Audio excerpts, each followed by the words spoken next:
What's going on, guys? My name is Triforce Addiction. Welcome back to another COD mobile video. So today we're going to be talking about the buff that happened for the FR556 because there are some changes to it that are a little bit more than just that than it meets the eye, let's be honest. So the FR556, basically since the release date, has been kind of known to be kind of forgettable. It's not really the best weapon in the world.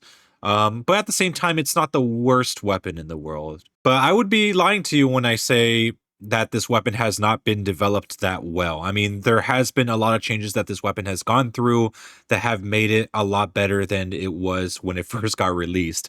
And keep in mind, I think during year 2 for this game, this was like the very first weapon that released. I think this was actually season 1 of year 2. And if you guys remember, the recoil was atrocious. It was just all over the place. Keep in mind, we did not have the ADS to FOV thing, but even then, I would guarantee you the recoil would still have been bad, even like just looking at targets from a further point of view. They made a few changes to remedy that situation. I think like at the time, the steady stock was like the only thing that basically took out all of the horizontal recoil.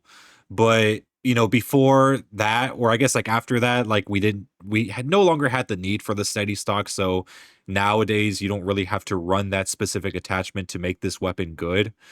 But there were other changes that were made. I think even actually recently when it came to the extended mags, it used to be 39 rounds, but now it's 44 rounds, as you can see right now. Even when it comes to the damage multipliers and the damage output, that also got increased over time. Keep in mind, back in the day, the time to kill was a lot slower. Stuff like the USS-9 didn't even exist.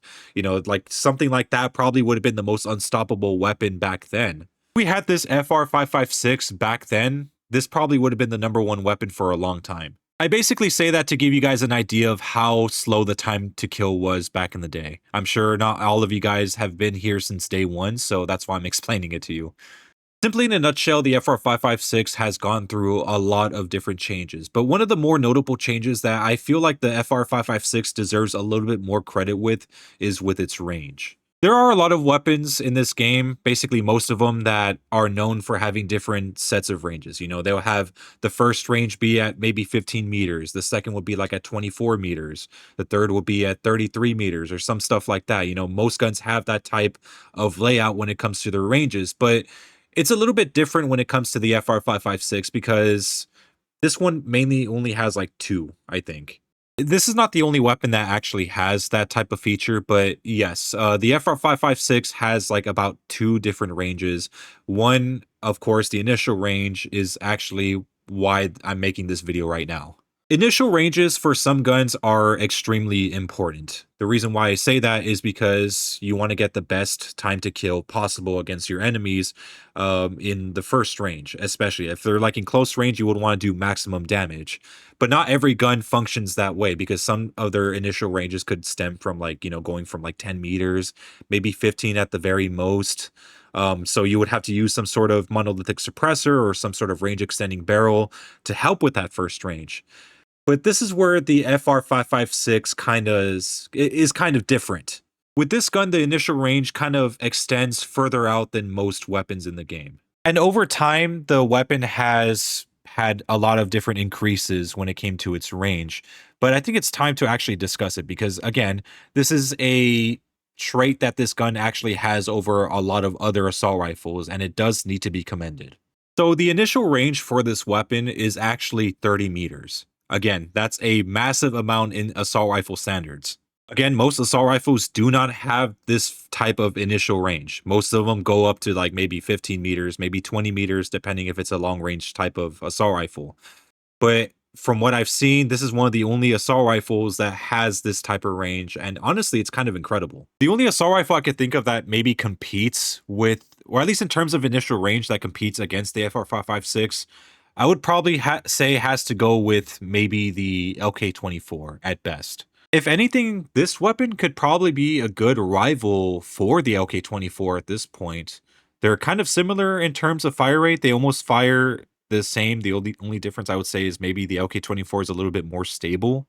Maybe another difference could also be with the accuracy, but in terms of control and everything else, I mean, they're about the same. I'm sure a lot of you guys are probably going to tell me in the comment section that I'm giving this weapon a little bit too much credit, but yeah, I mean, honestly, I do kind of agree because, the LK24 has like Yeah, it doesn't have the same initial range as the FR556, but I mean, it's still pretty incredible that we don't have to put that many attachments or any range extending attachments for that matter to keep this gun consistent is what I'm trying to get at with this whole video. You guys could also argue that the LK24's range allows it to force shot from like over 40 meters, with that second range and everything.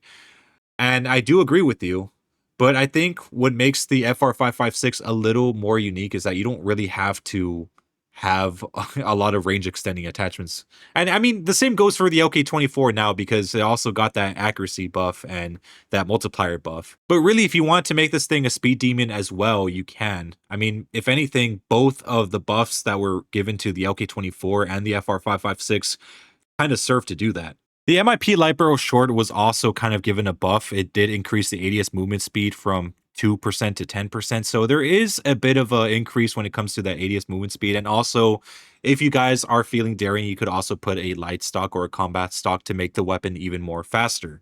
So with the Season 5 patch notes, the FR556 kind of got a similar treatment to the LK24, where now you have a little bit more variety with what you can use specifically in the speed department.